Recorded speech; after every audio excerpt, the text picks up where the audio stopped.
Hi everyone, this is Brian Hayes and welcome to episode 13 of the Music Mind podcast. Today my special guest is Ralph Pyle. Ralph is a leading commercial trumpet player based out of Sydney, Australia. As well as being one of the best trumpet players in the country, Ralph also specialises in contracting musicians for leading Australian and international touring acts. He's done a lot of recording, a lot of live television appearances, including on national TV across Australia. Ralph also distributes customised equipment for brass players, and we'll get to learn more about many of the fascinating aspects of Ralph's career as a professional musician based in Australia. Please enjoy with me my conversation with Ralph Pyle.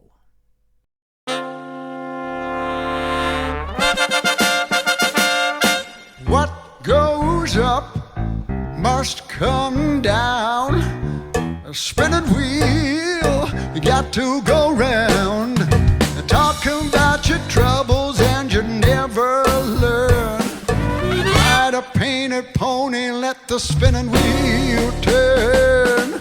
You got no money, you got no home. Spinning wheel all alone. Talking about your troubles, it's a crying sin. Catch a painted pony, let the spinning wheel spin. Did you find a directing sign on the straight and narrow highway? Would you mind a reflecting sign?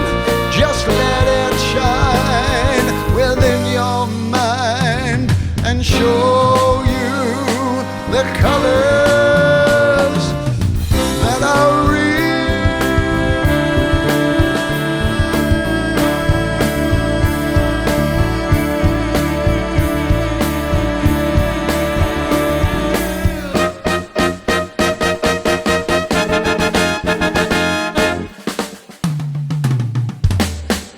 Someone's waiting just for you. Spinning wheel, got to spin through. Drop all your troubles by the riverside. Ride a painted pony, let the spinning wheel ride. Huh. All right. Here comes the trumpet.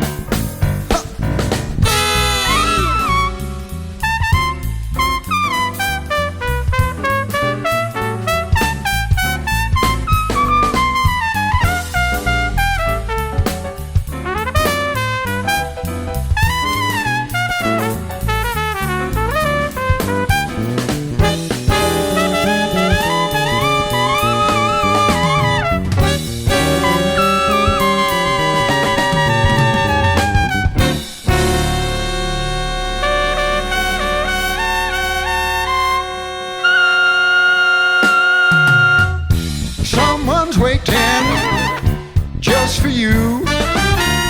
Spinning wheel, got to spin through. Talking about your troubles and you never learn. Ride a painted pony, let the spinning wheel turn.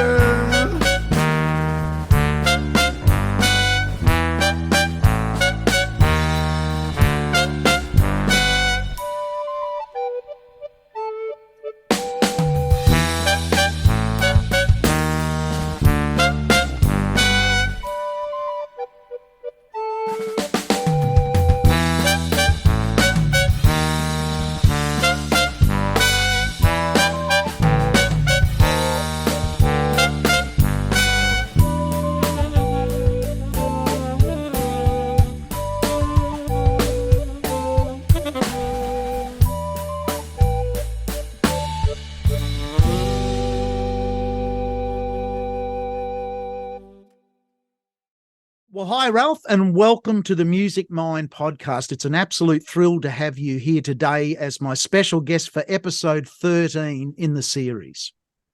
G'day, Brian. Thanks for having me. Look, our audience have just saw and heard a fantastic version of Spinning Wheel, the old Blood, Sweat and Tears classic. Can you tell us a bit about that recording? How did that come about? What band is that?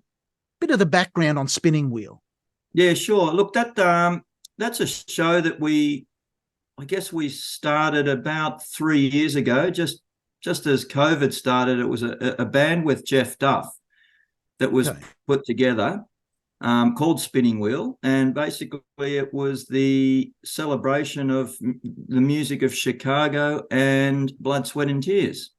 Fantastic. So, yeah, what we did, we just as COVID hit, we basically had a bunch of shows cancelled at the time. So when the opportunity arose, we just went into a rehearsal studio and just actually recorded a few clips for promotion more than anything. And that was sort of the first thing the band did before we went out and did some live performances. So that's sort of the background of that show. And it's, with Jeff Duff.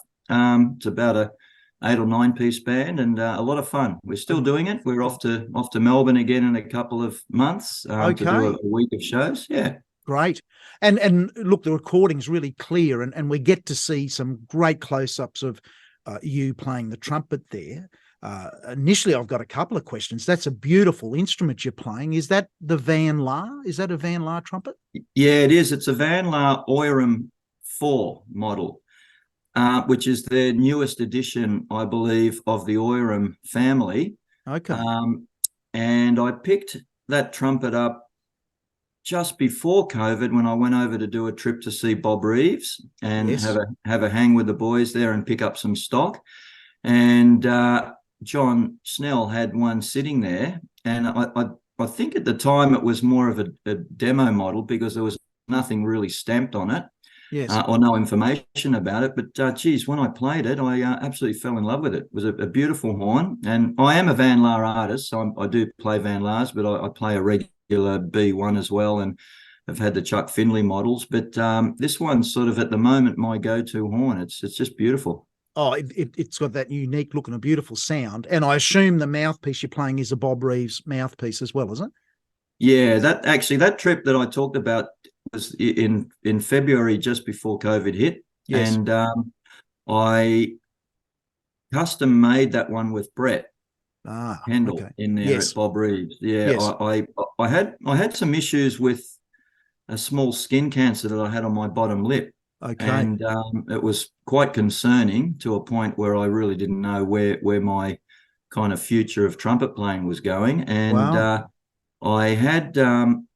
I went over there to actually try and sort of work on a few rims and in particular rims, just to try and sort of find a rim that would sort of sit on my bottom lip more than anything without hindering this stupid little skin cancer that I had.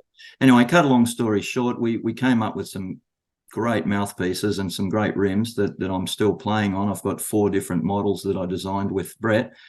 And in the meantime, in the interim, I did have this skin cancer cut out, and thank goodness it all went well. So I sort of got the feeling back in the chops, and everything's kind of back on track for the moment. Congratulations on that. That's fantastic. You're playing on Spinning Wheel is really superb. And one of the things that I noticed was I wanted to talk about, and I guess for our listeners to observe, it's not a trumpet podcast, but your degree of concentration, it was so clear when you were playing that show that you were 100% in the moment there, concentrating on making the music. Is that a fair comment of the way you approach your playing?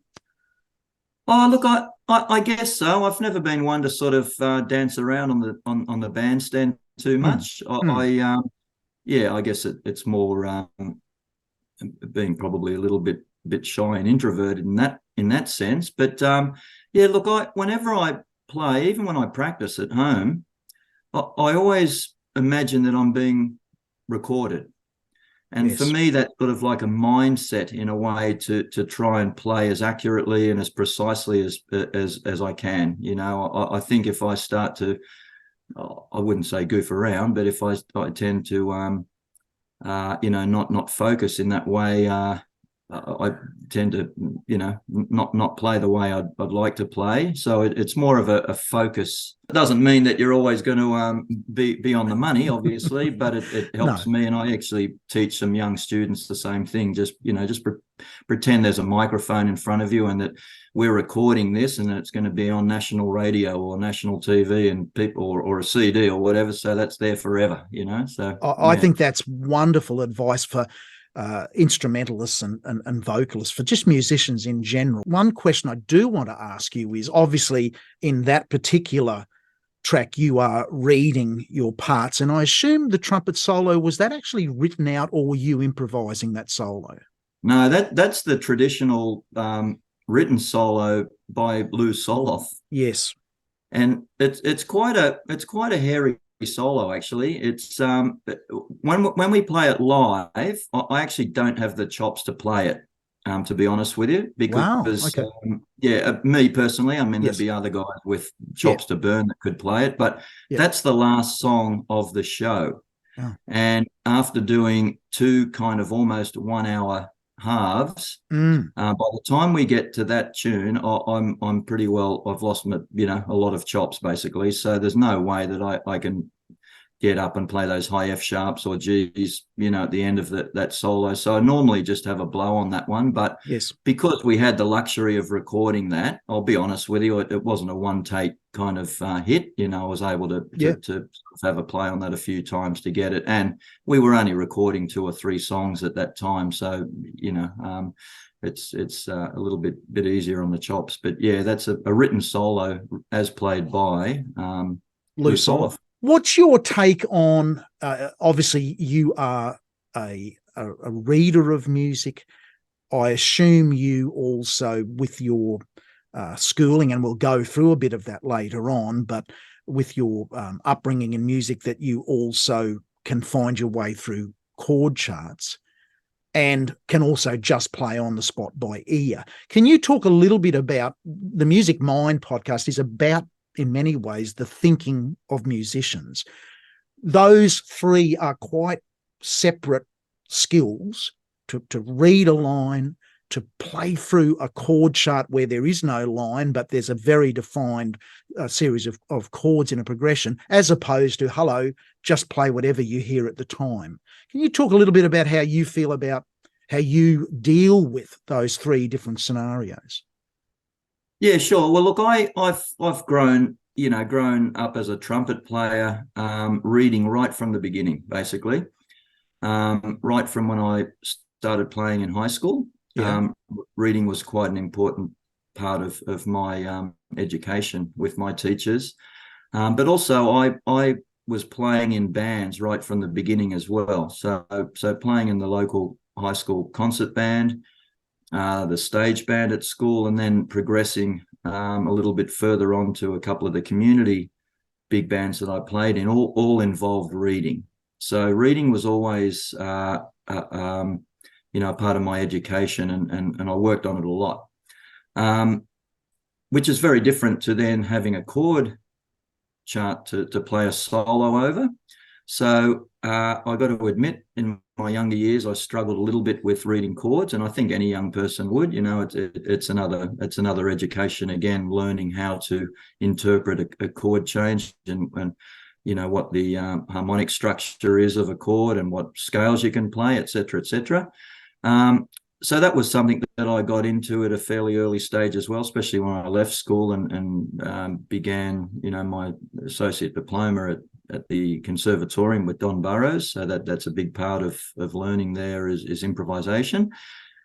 And, that's still trial and error. I guess you never stop learning how to improvise. I think until the day you hang it up, you're always learning, you're always looking for other ideas, listening to other people. It's a big part of being a jazz player and an improviser.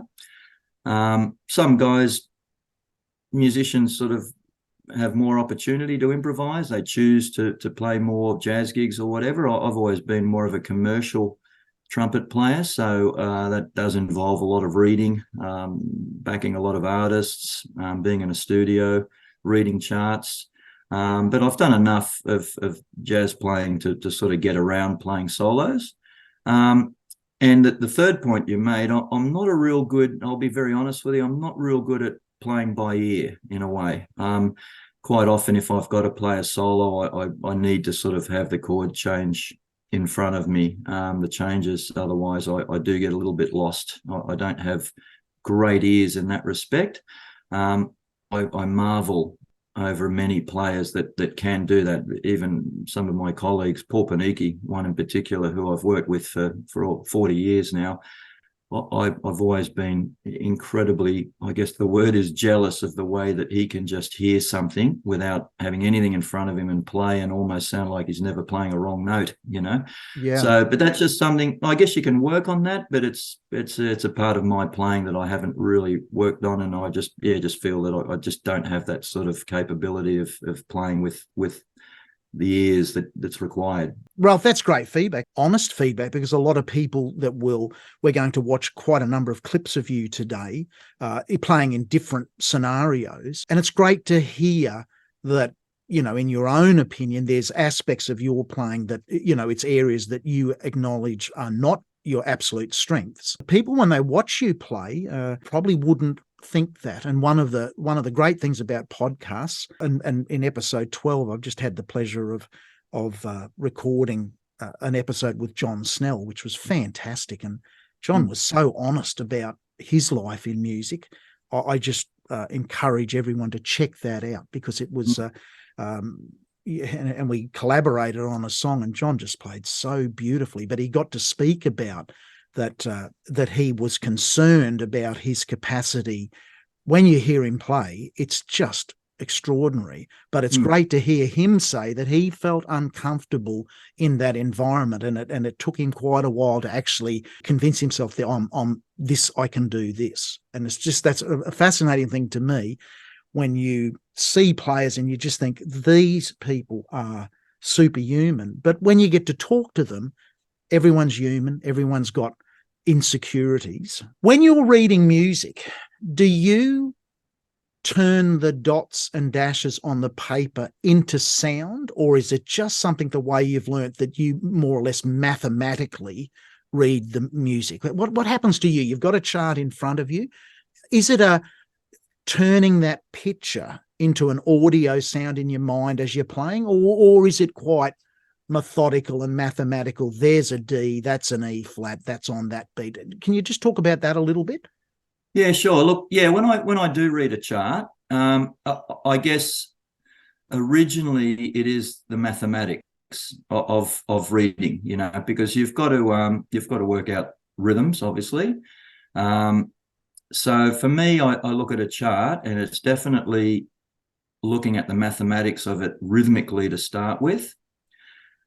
I also have played drums, and I still play a little bit. It was a second instrument study of mine at the conservatorium. I've always loved the drums. I love rhythm sections. I love drummers. I love bass players. And when I play, I always insist on having, more than anyone, those two kind of in my fallback, right? So Getting back to being a drummer, I've always rhythmically kind of approached a chart almost like a drummer would, in terms of reading rhythms. Okay. Now, as a trumpet player, I would then, as you just said, I look at a D, and I'm hearing that D in my head, and I'm hearing the E flat in my head, or if it's a G above the stave, or a high C, or whatever.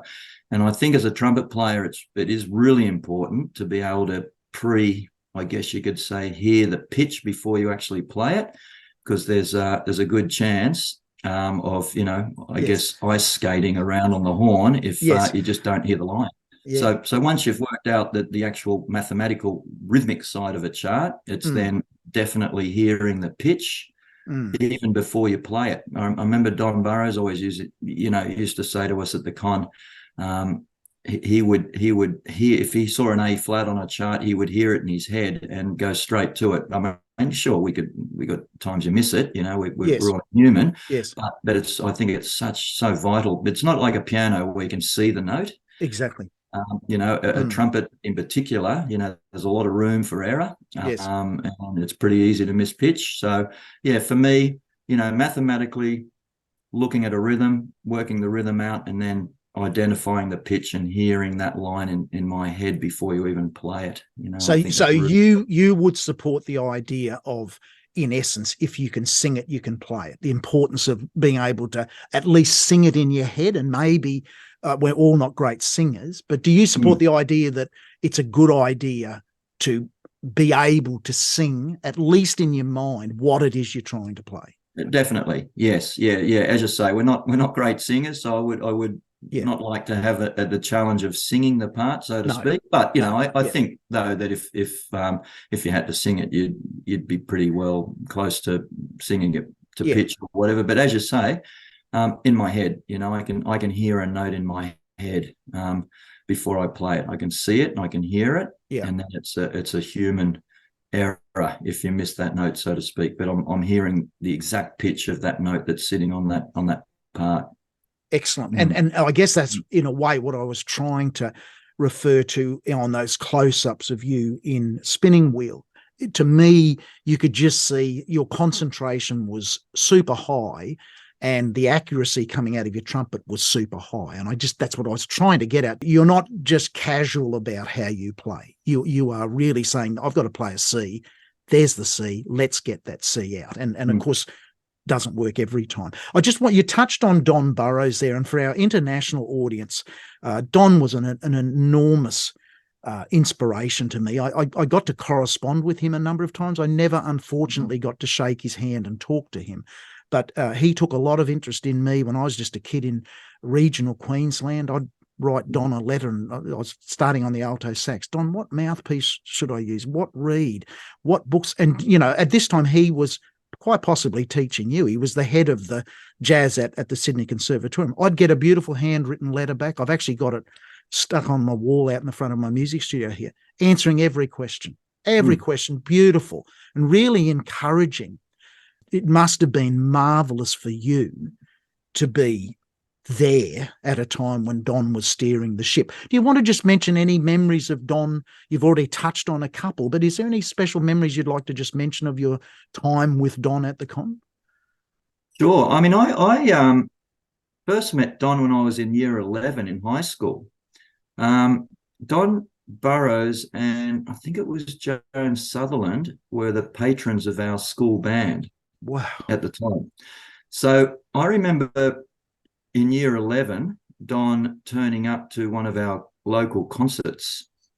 And that's where I first met him, because I was in awe of Don. I obviously knew who he was as I was a young budding jazz player at the time, even in year 11. Yes. I first met Don at this concert and had a great chat with Don about my interest in going to the conservatorium and doing the jazz studies, in which he then at the time said, well, come in and see me and do a little audition. This was at the end of year 11. Come in and see me, do an audition, and we'll talk. So I did that. I went into the conservatorium in Sydney, did an audition, and lo and behold, he actually offered me a scholarship to study with him the following year. Wow. So that's how it all started for me. And then obviously being at the conservatorium I actually did 3 years there. I did a 1 year of kind of big band with Don because I actually wanted to finish my high school studies at the time.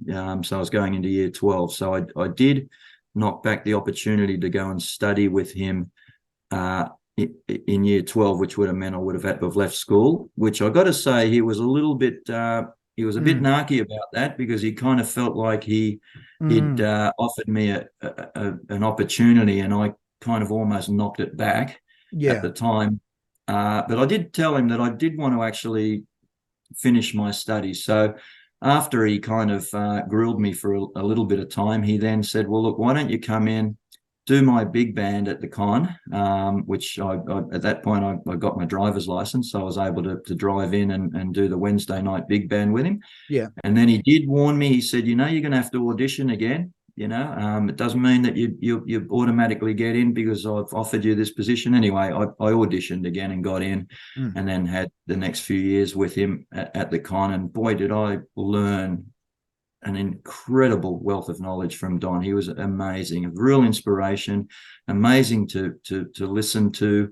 Just everything he taught was really still sticks with me, all these years later. Oh. And then obviously, I had the great opportunity to do quite a few gigs with him, with James Morrison, being in James Morrison's big band. Yes.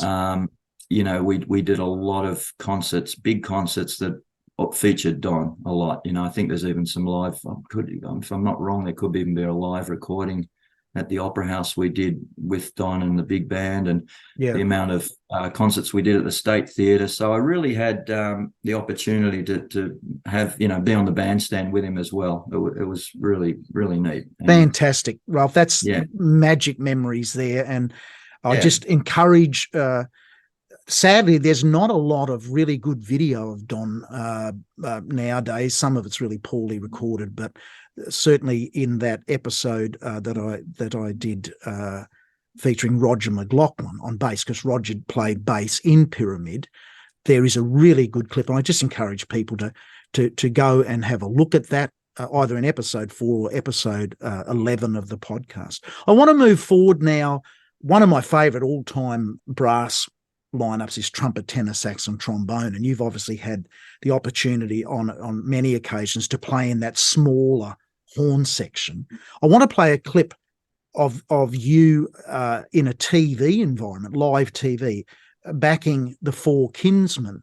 And I think this was this Channel 9, live on Channel 9 in Australia? It was, that's right. That clip was, I've got hours and hours and hours of clips from the midday show. Yes. And I just came across that one. I can't even remember doing it. It's great. There's so many musical segments that we did on the show that quite often you look at one and you can't even remember. But anyway, I came across that one and went, wow, that actually, that's live TV. And the band sounded great. And the band is outrageous. So what we'll do, Ralph, is we'll let our audience watch that now. And then when we come out, I want to ask you a few questions about that. Will you be mine?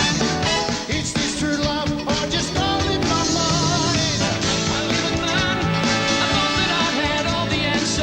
All of a sudden, life was turning upside down. Hanging tough was never quite enough. Now I know the reason why. She said, a little knowledge is a dangerous thing. I said, don't you know, she whispered in my ear, yeah, a little knowledge is a dangerous thing, baby. Woo! A little knowledge is a dangerous thing. Ooh, you got to sing it to me, yeah. A little knowledge is a dangerous thing, baby.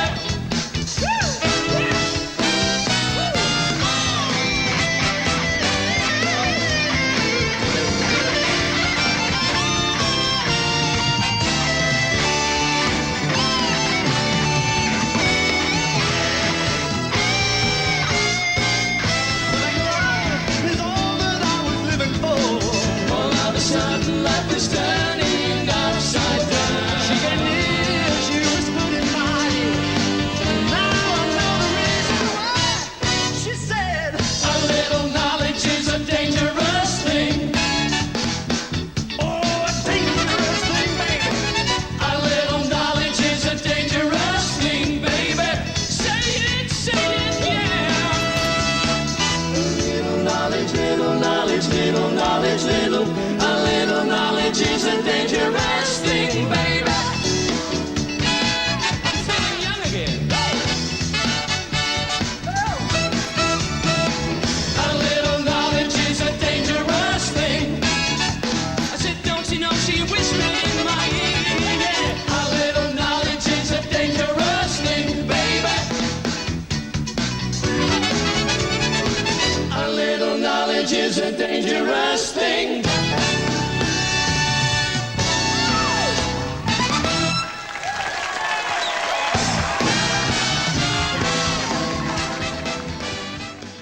How tight was that band, the horn section, the whole band? Can you talk a little bit about the pressure of live TV? It's one thing in a recording studio, and you touched on it earlier, where, under most situations, you have the chance to have another go or to punch in and edit. But live TV is what it is. What's your memories of you? You did a lot of that. Can you just talk a little bit about the pressure and how you deal with that pressure of one take, here it is, and also needing to, I guess, look a little excited about what you're doing, knowing that you're on national television and you can't just be a concrete statue in the background. Can you talk a bit about that? Yeah, sure. Look, I've got to say, if I was put in that environment now, I'd probably struggle with it. And the reason why I say that is because we just don't do it anymore. At the time, it was almost just a regular part of your routine, your day, your week, so to speak. So I think once you're in that environment, it's like being on the field. If you're on the bench for a while, it's always a hard one to get back on the sport field and feel confident. It takes a while. But when you're doing it all the time and you're always on the field, it becomes a little bit of second nature. But I do admit, we had some hairy moments on the show. I'll be the first to admit that it was live TV. You didn't get a second hit at it, and quite often you'd be sitting there in the dark, so to speak, and there was no commercial break or anything so that you could have a bit of a warm up or anything before the next segment you had to play. Suddenly you would get introduced, an artist would get introduced, the cameras had come, the lights had come on, and bang, off you had to go, and without even trying to play a note before you played. So it was pretty hairy, but as I said, it was something that you kind of conditioned yourself to. And yeah, I think for a live TV band, as that clip sort of suggested, there were some moments that you'd stand back and go, yeah, well, that was pretty good, So, Ralph, that's as good as it gets. I mean, I'm an absolute fan of that size band, and you guys on that clip just played so tight. I think the TV studio environment is often deliberately set at a cold temperature too, is it not? So that people aren't sweating out the front. Absolutely. That's right. That's what I mean. If you're sitting there in the dark, freezing, and there's an interview on with the host, and suddenly, you're sitting there freezing, as you say, and suddenly the cameras turn around, the lights go on, and bang, you're into it. But that was the minimum lineup on the midday show. That was the later midday show band where it was only 3 front line. Yes. Sometimes 2 trumpets. So I wasn't like a full-time regular on there. In the last few years, I kind of did a lot. But I used to dep a lot for Paul Panicki. And then quite often we would do it together a lot too, that we'd be the 2 trumpets on the show. But prior to that, the band, it was like 3 rotating big bands with 3 trumpets, a couple of bones, a couple of saxophones. So it was quite a larger outfit back in the earlier days. Yes. And as things changed, and budget restraints and whatever, the band, like always, started to get smaller, First to go, yeah. Yeah. So the last year or 2 of the show was just basically, just 3 front line. That was it. So yeah, fantastic. Yeah. I want to move forward now, I guess, to a recording environment, and particularly I want to play "Reminiscing," the Little River Band classic that originally had Bob Venier doing that beautiful flugelhorn solo at the end. But on one of your albums, you've got a great version here. Is it your all-star big band doing the Reminiscing track? Which band is that? Yeah.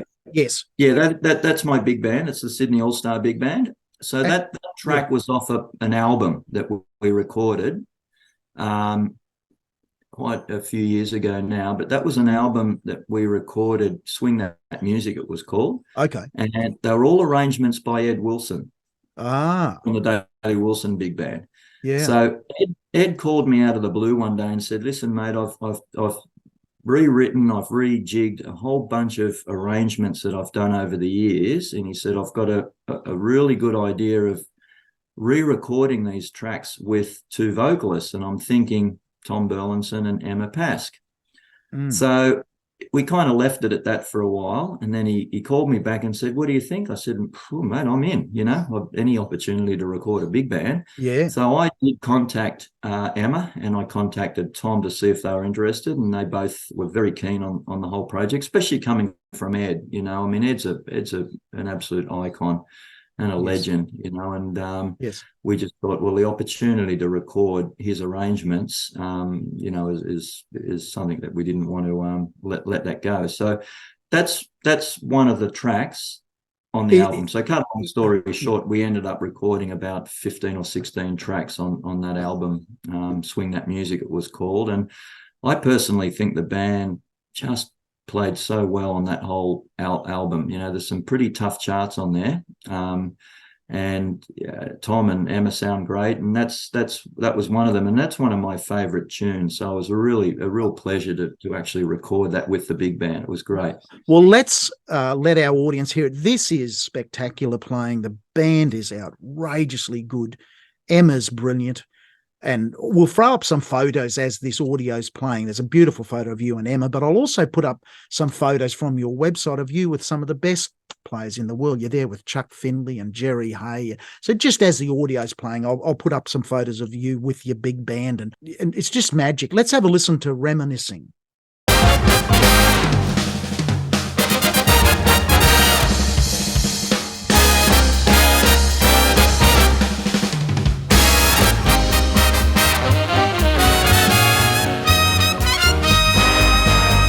Friday night, it was late, you were walking me home. We got down to the gate and I was dreaming of the night.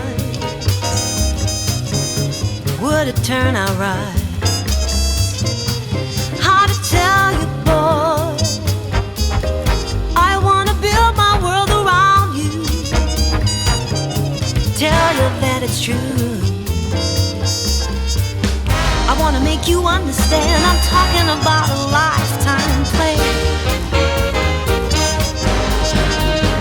That's the way you began. We were hand in hand. Glenn Miller's band was better than before. We yelled and screamed for more. And those party tunes made us dance across the room. It ended all too soon.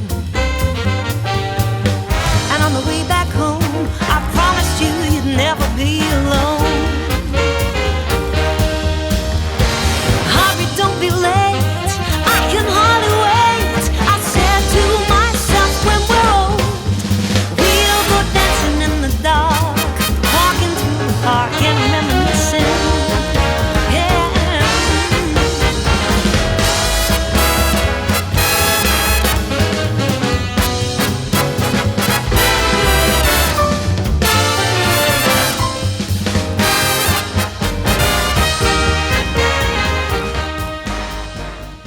Fantastic, Ralph. And I believe those beautiful little obligato parts on muted trumpet behind Emma's vocals, that's you. Is that correct?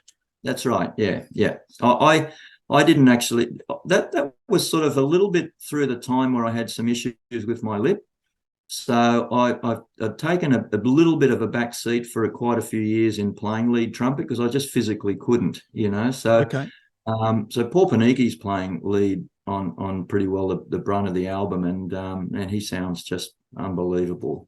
He's always been an inspiration to me and a wonderful lead player. And so I just kind of played the third and fourth trumpet parts on that whole album and just played a few little solos here and there on the Harmon. There's a couple of other tracks that had some little fills here and there. With the way you learnt to play, I just want to touch on that. It's not a trumpet podcast, but in many ways, trumpet playing can be seen as a young man's career.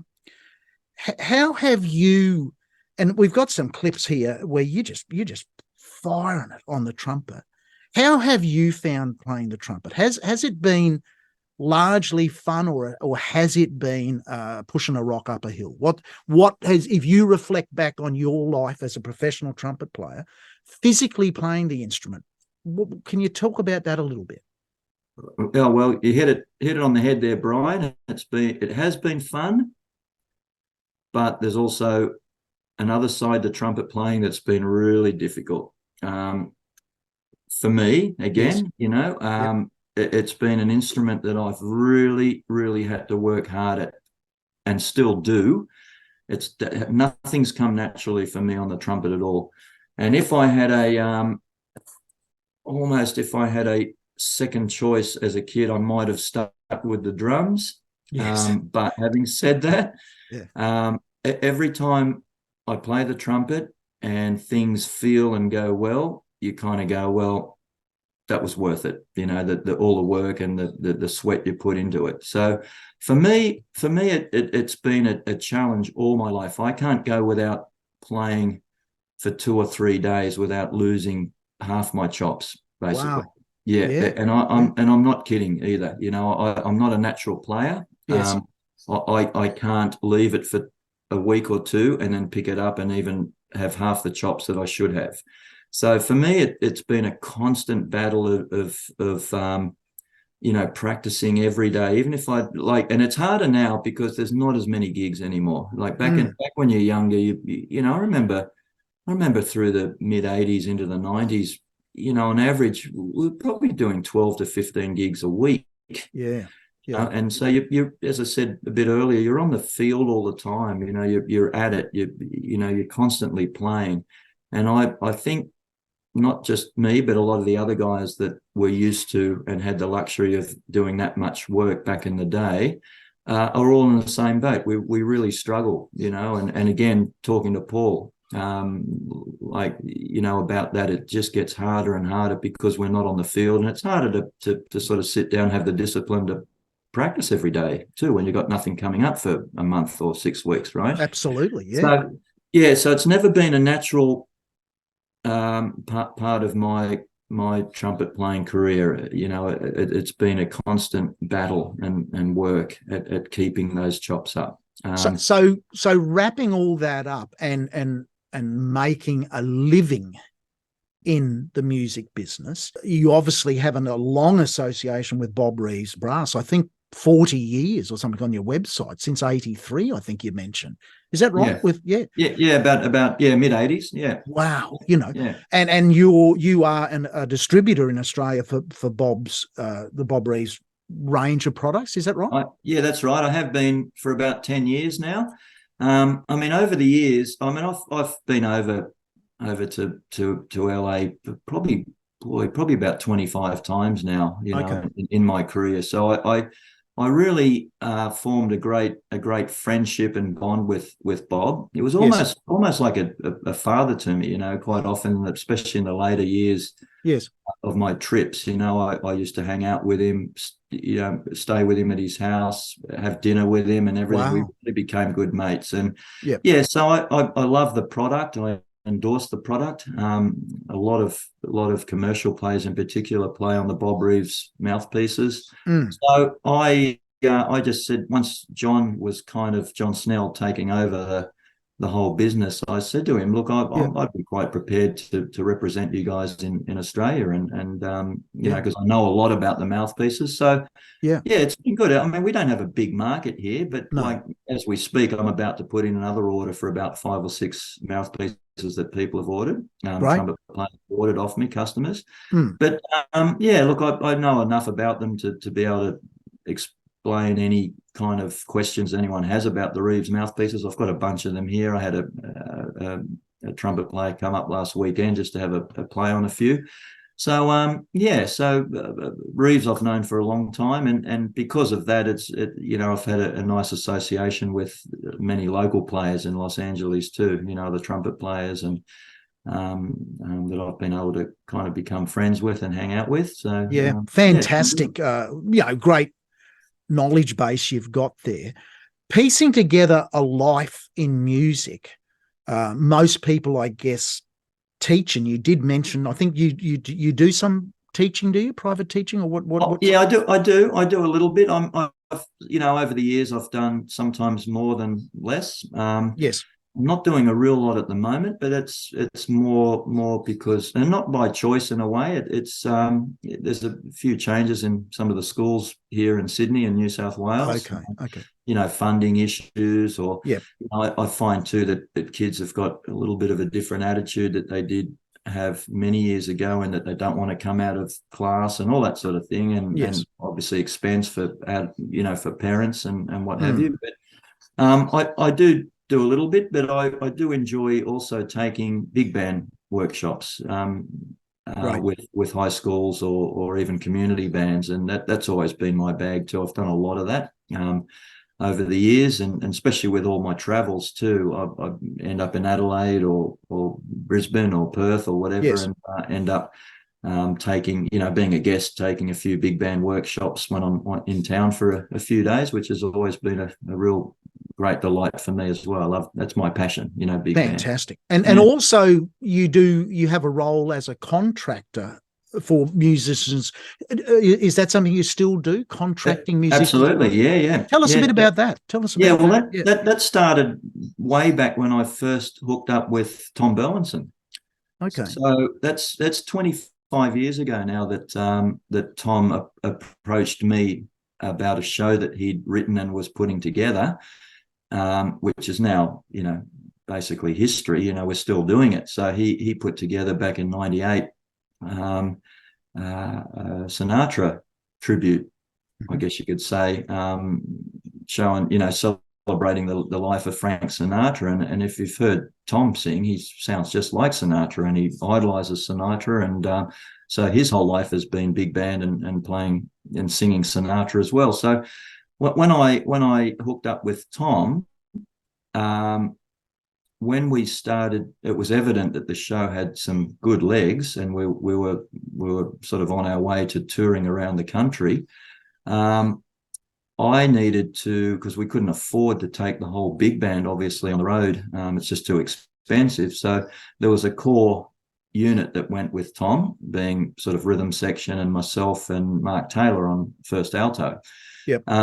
And then it was my job to then piece together the rest of the band in every town that we were in, mainly the capitals, obviously, but we have done a lot of regional as well. So it kind of started right back then, where I had to contract musicians for Tom in every city we were in to play the show. And right up until now, I still do it with Tom.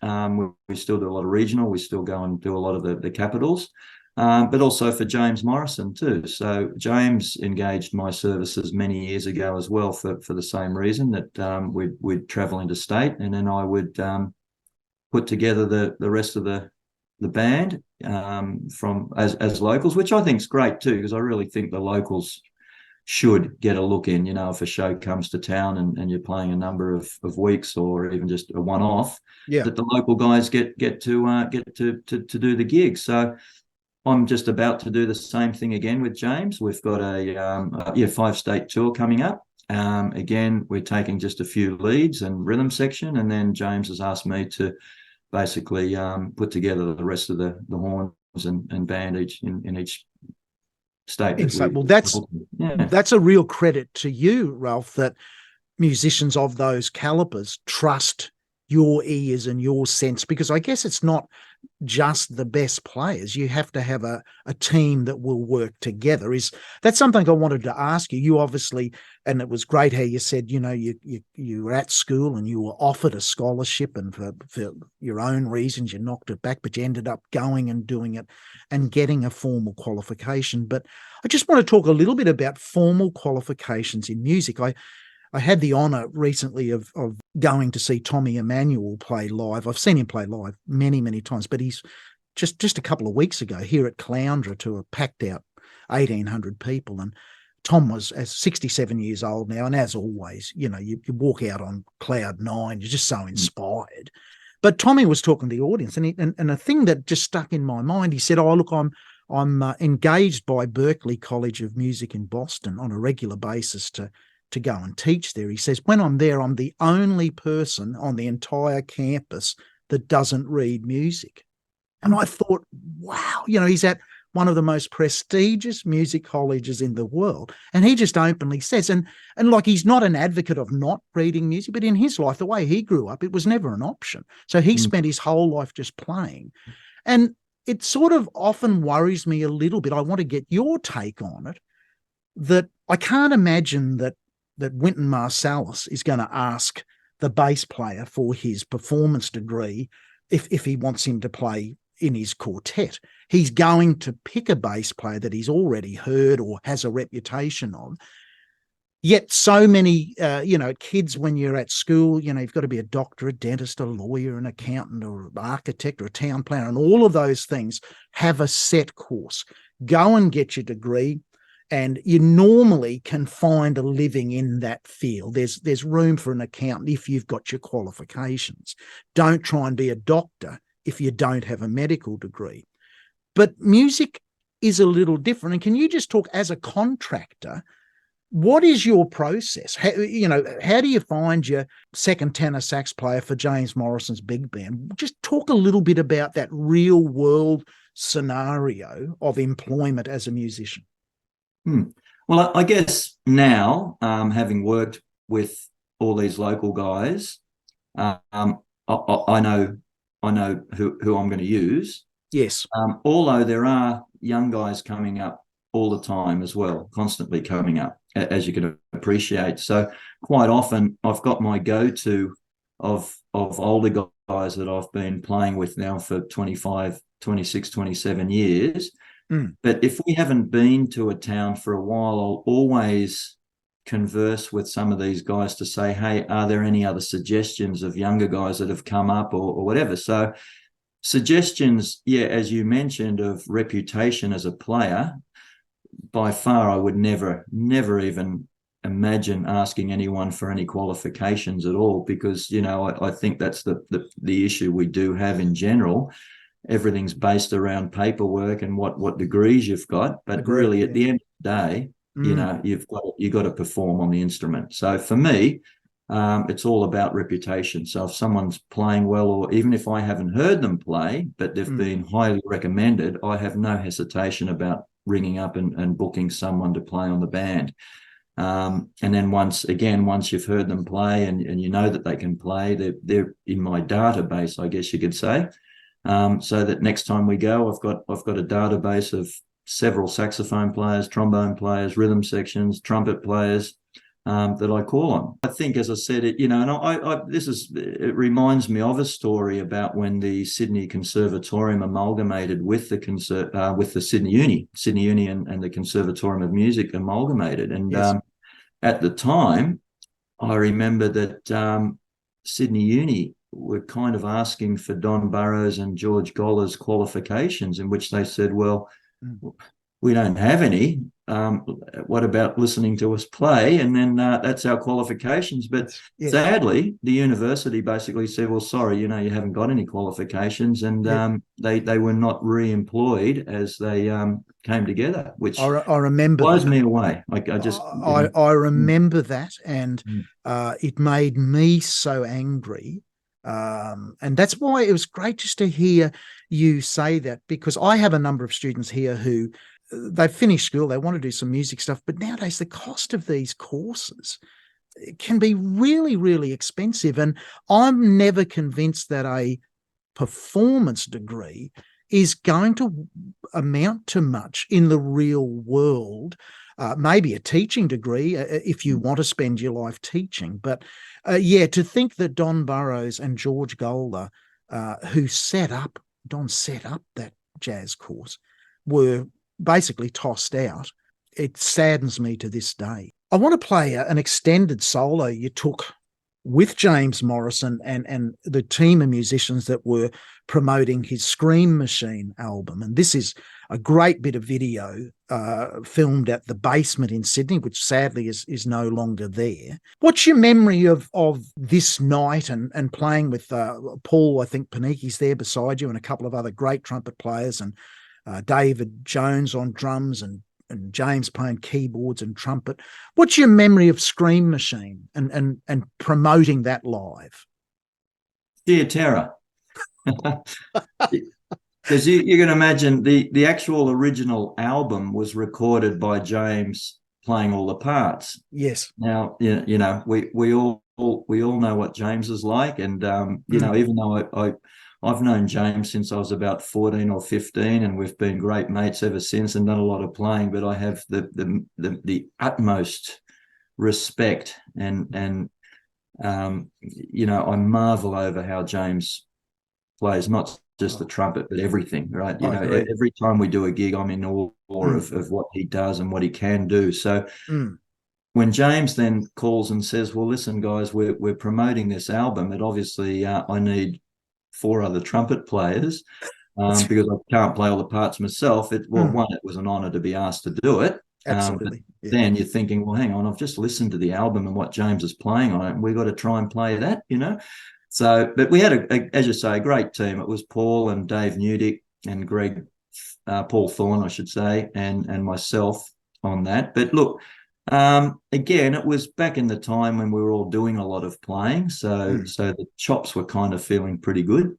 And I think we were also bouncing off each other too, just the adrenaline of this whole idea of 5 trumpets plus a rhythm section. So yeah, sheer terror. But once we got into it, it was a lot of fun, and we kind of shared the parts around too. So it wasn't, you know, we all had an equal amount of pretty full on playing to do on that whole project. It was great memories. It was a lot of fun. Well, let's share those memories. Let's have a look at you, and you take a wonderful extended solo here, really first class and a lot of energy.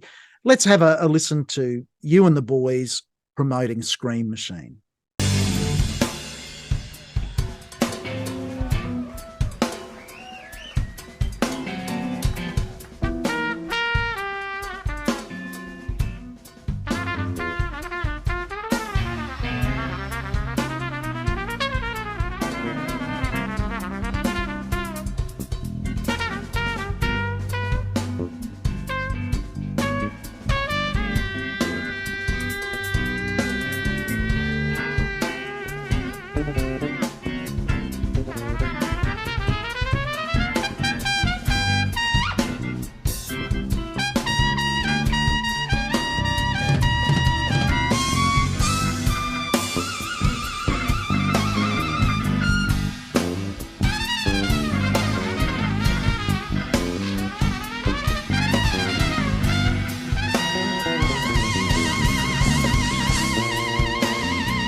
Okay, Ralph, some amazing trumpet playing there, and what great energy from that band.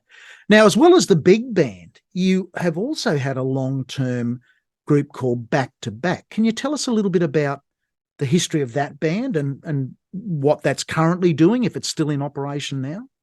Yeah, sure. Look, that apart from playing big band and playing jazz, I've always loved the fusion side of music as well. The jazz, rock, the funk, whatever, however you want to describe it. So for me, and Randy Brecker still is one of my favorite trumpet players. So back in the day when the Brecker brothers, did a lot of recordings, had a lot of albums, I was just taken by that music, and I actually really loved also the electronic side of Randy and Michael Brecker playing as well. It was almost like they had a setup of like a guitar player with pedals and whatever. And I was really attracted to that side of playing and music.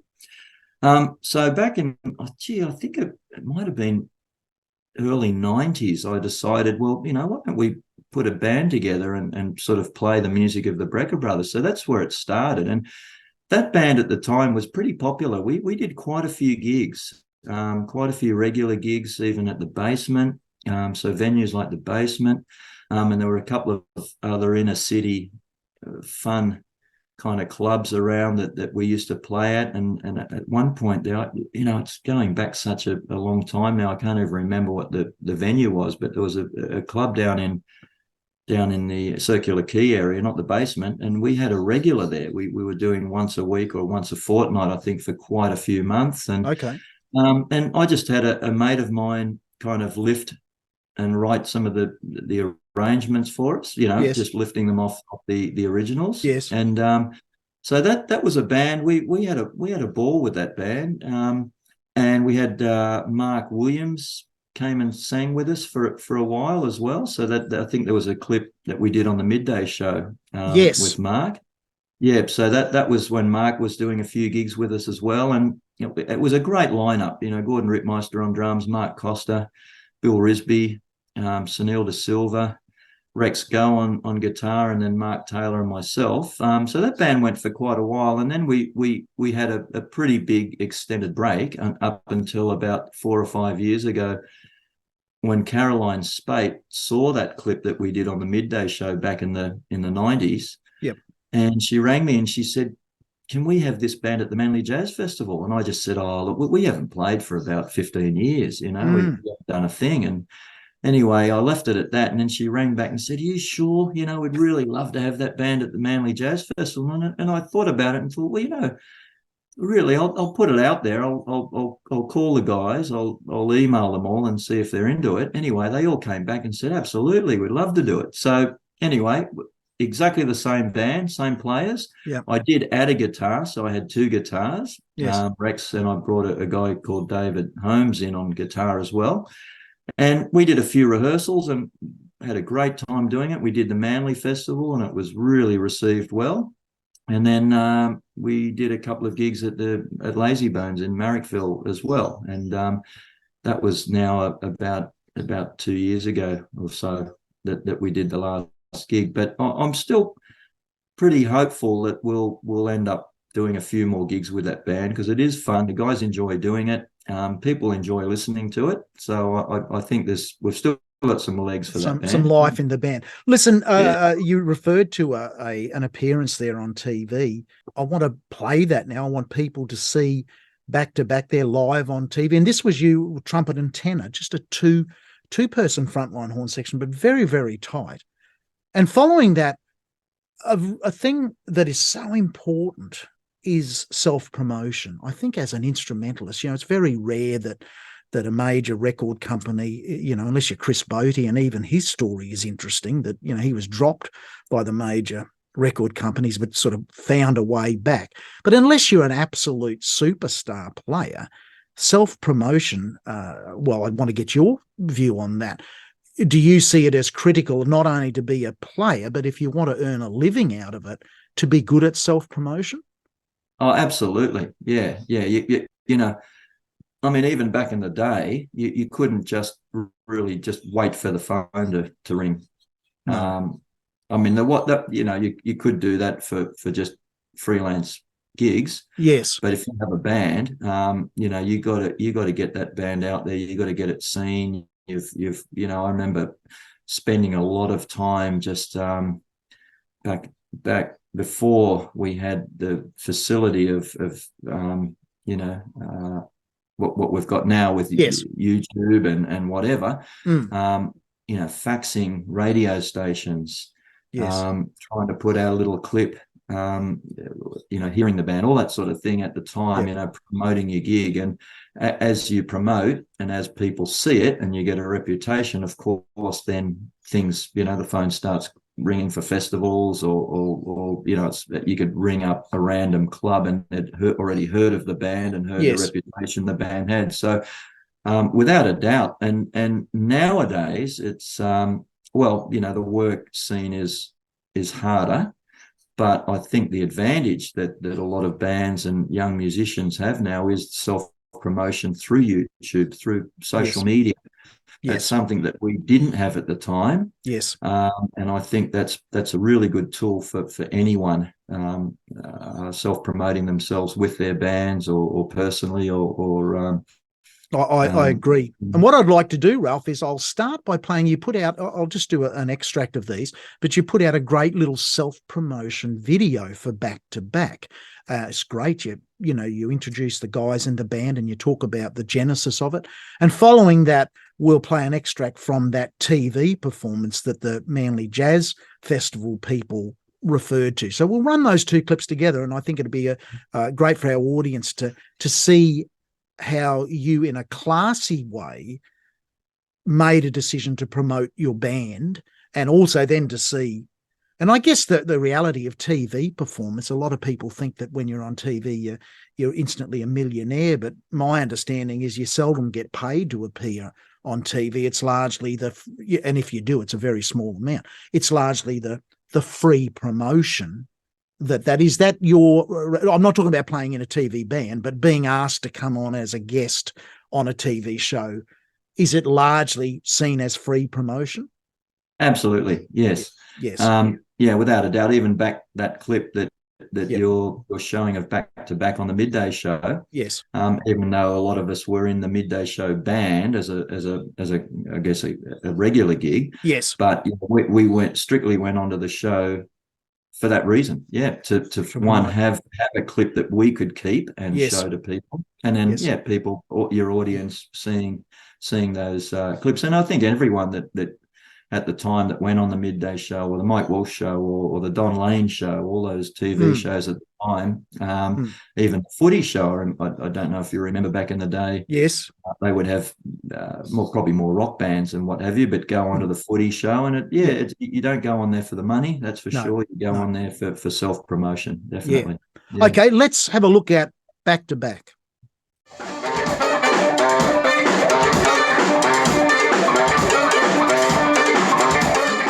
I love the fusion music. I love it. I love the energy, the room to create.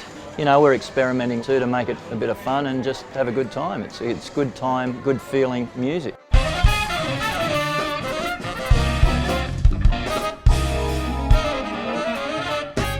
I basically formed Back to Back around 1990. And we were very active for about 5 or 6 years, playing a lot of gigs around Sydney, including the Basement. There was another great club in the Quay called the Republic. We did some TV shows and also a lot of festivals. We actually had about a 20-year sabbatical until we were invited to put the band back together for the Manly Jazz Festival last year, in which it went really well. And then it was suggested for us to just keep playing some more gigs. I think for this particular band, I'd be pushed to find different guys that could play this music the way they do. I've got Mark Taylor on saxophone, beautiful sax player.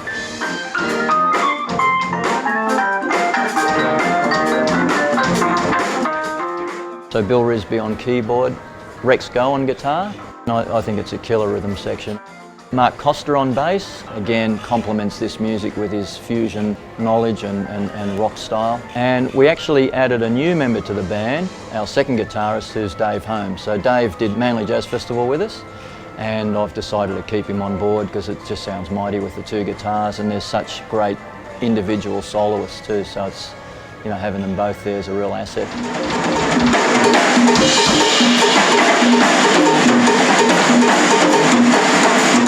Got Gordon Rittmeister on drums, comes to the band with an incredible energy and a real passion for this sort of music. Also Sunil De Silva on percussion. Over the years, back in the day, we had a few different vocalists. At the moment, Nick Jeffries, so Nick's singing a few vocal tunes with us. The Brecker Brothers band back, which were, 70s and 80s, for me was an incredibly exciting outfit, and I just thought, well, I want to play that music,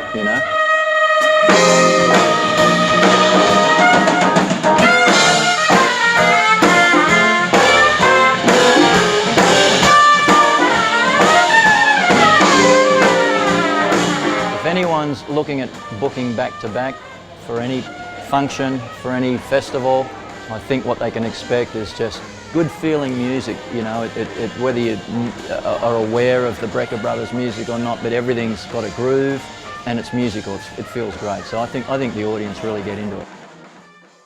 Please welcome Back to Back.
Even back in the 80s and 90s, when we used to do a lot of stage shows, a lot of theatre, there was always at least 2, 3, sometimes even 4 trumpets on some of the shows that we used to do. 42nd Street had 4 trumpets on there.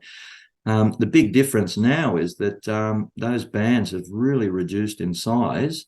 So it doesn't matter how well you play, you're up against many other players that are sort of fighting for the one gig, I guess, in a lot of ways. And there's only one show at a time, or maybe 2 at the most. We're back in the day, there were 3 or 4 shows going. So sometimes there were 12, 13, 14 trumpet players being employed at the same time on some stage shows, right? So you've got to be good at your craft. Obviously, you're in competition with many other great players. For me, I think versatility is really important.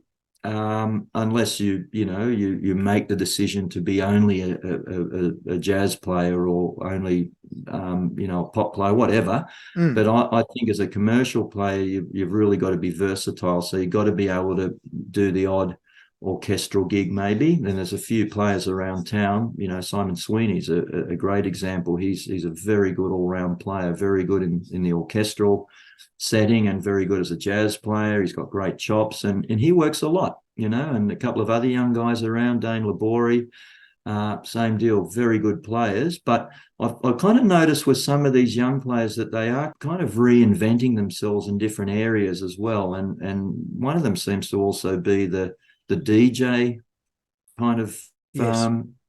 industry, Mm. and where a few of these guys are playing with DJs and what have you.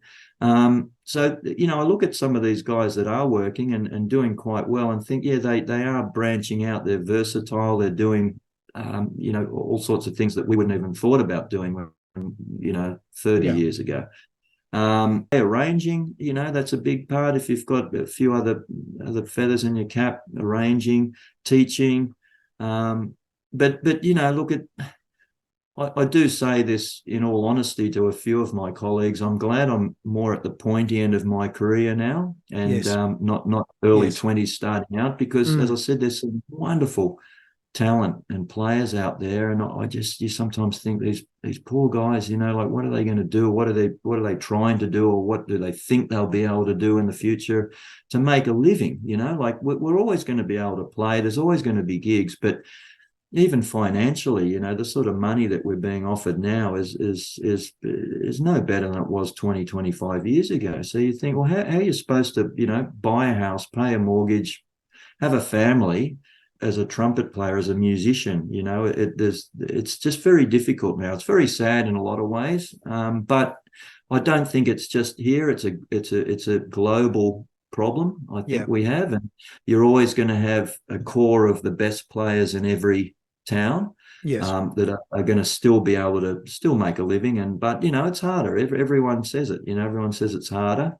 I encourage a lot of young players too to do what a young guy here did, Matthew Collins. He went over to Europe, and I think he's now on one of the studio radio bands in Austria. And there's a few other young players here that I've said the same. Look, there's not a lot offering here, especially in this country in a lot of ways. If you've got no commitments or no ties, really work hard at being the best and being as good as you can, and maybe go over to Europe and try and audition for some of these radio bands and studio bands that are actually full-time gigs over there. And as I said, Matthew's done that. And there's a few other young guys that have said the same. Just go, and you've got no ties, you've got no commitments here. Go and give it a go. Test the water. I think that's great, Yeah. and that's beautiful, realistic, down-to-earth advice.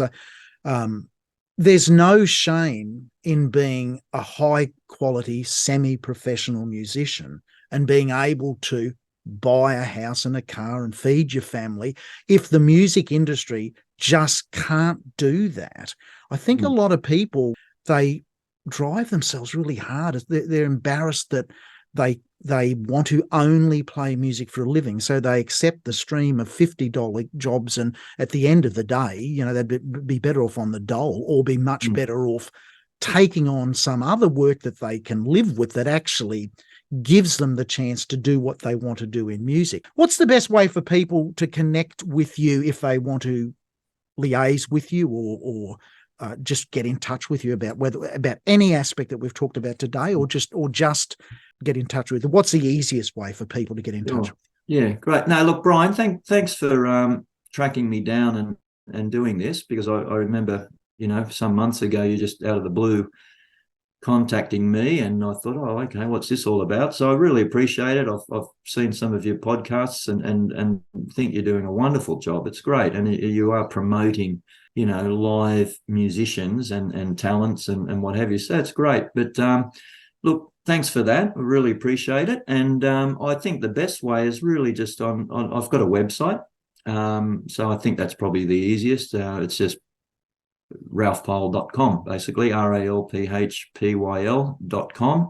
Yes. And look, there are contact details on their website, if anyone does want to fantastic. contact me for I'll put that up on the screen too. Is there anything, just in closing, is there any special things you've got on the boil coming up that you might just want to share with the audience? Any projects that stick out to you? Sure. No, I've got it. Yeah, I've got a couple of beauties at the moment coming up. And again, as I said, that even though there is little time between these big gigs, but it's these ones that are coming up that make me keep practicing and, keep the enthusiasm up, because they're going to be pretty tough tours. But I'll be touring with Lisa Simone. Okay. Now that's Nina Simone's daughter. So she was due to come out here just before COVID. So we've had about 3 or 4 attempts of having her come out through a great friend of mine who's a promoter, Paul Cheshire. Okay. He's got 4DI touring. He also does a lot of James Morrison's tours, big band tours. But anyway, Paul's bringing Lisa out, and we're touring. So I'll be touring with her. But again, as we mentioned a bit earlier, I'll be hiring local musicians in Perth and Melbourne, Brisbane, Sydney. But I'll be touring with her on trumpet and with a rhythm section. So that's coming up. I can't remember the exact dates, but it's not hard to find out. And that's around October. Okay. So that's with Lisa Simone, which I think is going to be a real treat. Yeah. A lot of fun. She's a beautiful vocalist too. I've seen a bunch of YouTube clips from Lisa, and I've been conversing with her about this tour, and she's very, very enthusiastic and excited to be coming out. Right. And then also doing another national tour with James Morrison as well, which will be October, November, into early December. Got a bunch of Motown gigs with James as well. Yes. And then, as I mentioned before, Tom Burlinson. Tom's launching a new show in September. It's all, again, Sinatra, but it's just a new... Tom likes to reinvent himself as well and not just present the same show to his audiences. So every once in a while he'll rejig his show and put different arrangements in and just change it up a bit. So we've got that coming up in September as well. And then a week, as I said, with Jeff Duff doing the Spinning Wheel show down in Victoria and Melbourne. So that's kind of September through to December. But next week, in the meantime, as I think I mentioned to you, I'm getting a double hernia operation. Yes. Surgery. So that's going to put me out for about 6 to 8 weeks. So that's why at this point I'll be laying low till kind of later in the year, August. Yeah. Yeah. So fantastic. Yeah. And I just encourage people, if you live in Australia, to track down those shows, go out, support live music, hear some amazing musicians in action. And Ralph, we've heard you today across a wide variety of years in a wide variety of settings. And there's no doubt you are a great musician who just happens to play the trumpet. And I loved your honesty where you just said for you, it's been a battle. It hasn't been an easy road. And I think a lot of players, particularly younger students, assume that everything's going to roll their way and that life will just all fall into place. So my very final question to you, we've talked a lot about music, but if you could go back, time travel back to your younger self, when you were first just starting out, getting that music bug, what would be your best piece of advice to young Ralph about life, not about music, but about life? If you could go back and just give a piece of advice, what do you think you'd say to your younger self about life? Well, that's a hard one, put on the spot there, but I would say, it's an old cliche, I guess, but live your dreams, live your passion. I think, always work hard and always, take advice too from older peers, older colleagues that have been there and done that.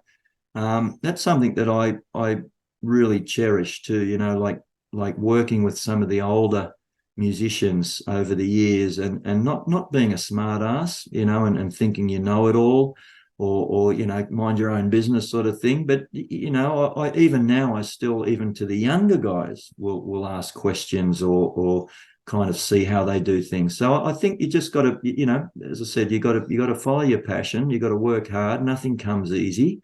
So we got to work hard at it, and I guess always stay pretty humble too. As soon as we start getting the big head on yourself, that doesn't do us any favors really. So I think just keep learning, keep asking questions. Never knock back any opportunity to play with players. Even if it's just go and sit in a rehearsal band or play with any, just go out and play, enjoy it, ask questions, keep your mouth shut and learn. Fantastic advice. Yeah, Ralph, that's beautiful advice. Thanks so much for being part of the podcast series. I'm sure many people will enjoy listening to your thoughts on music and watching you play. It's been a real honour. Thanks, Ralph. Bye for now. Thank you, Brian. Appreciate it. I hope you enjoyed that refreshingly honest look of life as a professional trumpet player across the past 40 years or more, based in Sydney, Australia, a major international city with a population significantly higher than that of Los Angeles. Ralph was so honest in his recollections of the challenges of playing live TV and recording, his chop problems, dealing with skin cancer that could have completely halted his career as a professional trumpet player, and even more recently, just 2 or 3 days after the conversation was recorded, Ralph entered hospital for a major operation, a double hernia operation. I'm pleased to advise that a couple of months down the track, Ralph is fully recuperated, and he recently played his first gig back after the operation at a leading jazz venue in Sydney. The gig was a tribute to the late, great Chet Baker, one of the iconic trumpet players in the history of jazz. Ralph suggested a version of My Funny Valentine for our collaboration video. The two most famous trumpet recordings of My Funny Valentine are perhaps that of Chet Baker and also by Miles Davis. Chet Baker's partner in music for many of the recordings was the late great baritone saxophonist Jerry Mulligan. We've decided here to do a trumpet, a muted trumpet and baritone sax duet, unaccompanied, no click track, no backing band, no bass player, no chordal instrument, just the two single note instruments interweaving with each other on the beautiful My Funny Valentine.